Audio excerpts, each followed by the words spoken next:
Bob Schrupp, physical therapist. Brad Heineck, physical And therapist. together we are the most famous physical therapists on the internet. In our opinion. Yes, of course. Now what we're talking about today, Brad, is we're going to talk about if you have some pain in your hip, maybe some hip arthritis. These are 2 exercises that you're going to want to try. And I think this is probably some symptoms that if you're 40, 50 or older, that you're probably more likely to have. You may run into it. As you get older, there's a good chance you're going to get some arthritis. And if you do get, as you get older, you want to maintain your quality of life. And we're going to help you do that, Brad. Right. Because we have lots of videos, and that's basically the theme of our videos, is how to stay healthy and fit well from 40 and 50 and beyond. Right. So you're going to want to subscribe. Yeah, right now we got over 220 of them plus, so. Is that really? Yeah, Oh. that's what it says on the computer. All right, so you have hip arthritis, and generally with hip arthritis, a lot of times the pain pattern that I see with hip arthritis is pain right here. Sure. And down. Pain here usually isn't arthritis from the back. Yeah. That's maybe from the back or something else. Pain here could be arthritis. Yeah. But it could also be some other things too. Yeah, we'll get into that. Yeah, quite often pain right here. You feel the grinding. It's worse when you stand on it, walk on it. Anytime weight bear. Anytime you put some weight on that joint, it's worse. And what you're going to find generally after a while is that the motion starts to decrease in the hip, and because it hurts, you don't want to move it. Sure. And what happens is the arthritis actually gets worse now when you don't move the joint. Right, less motion, less the synovial fluid doesn't get moved around, less left nutrients in the joint. So what happens is a vicious cycle, isn't it? Right. Because eventually you don't want to move it at all, and then the arthritis really gets bad. So these 2 exercises are designed is to try to keep motion in your hip, and they're very easy to do. Right. I just thought of a 3rd one. I think there's 3 we should do. It's okay, let's put the Okay, 3rd one in. let's start off with the first one. They're waiting, Bob, they want to see the first one. Move away. All right, the first one, very simple to do. You're going to wake up in the morning, you're going to go, oh, my hip is sore, and I'm just talking about the hip rotations. Probably should. Yeah, this is a good one just to warm things up. And you're actually warming up your back too, but you're just going to put your legs up, feet on the floor, feet on the bed, and just start rotating your hip back and forth like this. Just gently. Nice simple exercise. Anybody can do this one. We do this for people with back pain and hip pain, and eventually you can actually stretch it out a little bit. Sure. Stretch it out a little bit.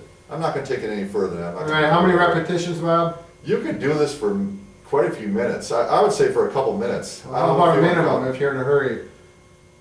Probably 10 repetitions. Yeah, 10 minimum. repetitions. Sure. Now let's say the hip, this is the hip that's giving me trouble, although you can do it on both sides. Now you're going to want to try to stretch the hip. I'm going to bring this leg down, and I'm going to bring it up. I'm just going to gently start pulling on it like this. Again, I don't want you to increase the pain. I don't want you to go into the pain too far. You can bump up against the pain and let go. You can hold it for a little bit and stretch it that way, or you can rock it back and forth. Going to listen to your body though, right? Yep. And then What's your body saying to you, Brad? Well, I'm saying, It's telling you to give up, isn't it? yeah. It's like, oh. All right, so we had this one, we got this one. Now the next one is a little more advanced, a little more difficult. Well, actually, do it 2 ways. One, we're going to stretch the hip the other direction now. So when you're laying on the bed, you got to really make sure you're not going to fall off the bed with this one. I don't want anybody making any comments that they fell off the bed because of what I just did. So you're going to bring the hip actually off the bed and let it stretch down a little bit like this. And if you want to even stretch it more, you actually bring this leg up and hold it. And that stabilizes the pelvis. And now, you see how my leg pulled up on that, Brad? Right. So his knee's coming up, and his hip, actually you're in about a neutral position right now. Yeah, I'm a little bit tight on this one. Yeah, you are.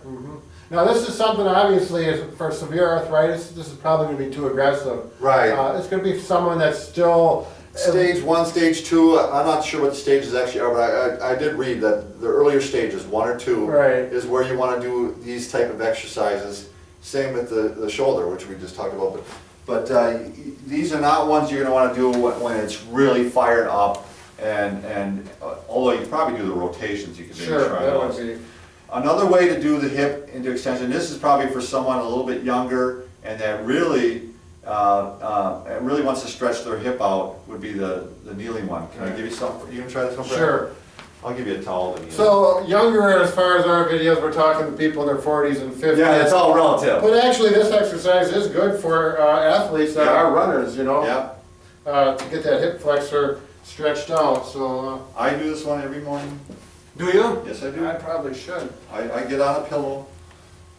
So, this really helps, if you go, especially in the hard floor, this is uncomfortable. Yeah, you have to have some cushion right here on your knee, and we're gonna have good posture here, So this is the hip you're stretching. right there. Now, my hip is in neutral position right now, it's straight up and down. Now, as I go forward with my hip, right here, I'm gonna go this direction. I'm going into extension, and there is not a lot of extension in the hip. I'm getting too close to my end range right here. Yeah. I feel it stretch.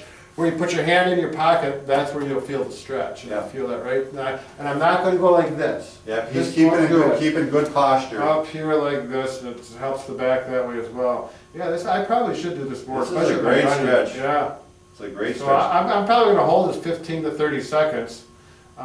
It does, that hurts my knee a little bit, It I does. need more cushion. You do, Yeah. that's not even nearly enough. I use big thick pillow to do it. I'm gonna do the other leg too, because it felt so It good. wants to balance out. There we go. So you have 3 My exercises. right hip is tighter than my left. I'm gonna start doing this one before I run, I think. This I'm is so good. glad I could help you, Brad. Yeah, wow. Thank So you. basically you have 3 exercises, you know, give them a try. Maybe this one might be too aggressive for you. If it works out, great. If it doesn't, go off and sit in a rocker chair. Oh, Now we're wow. getting mean, aren't we? All right, Good well, luck to have ya. a good day.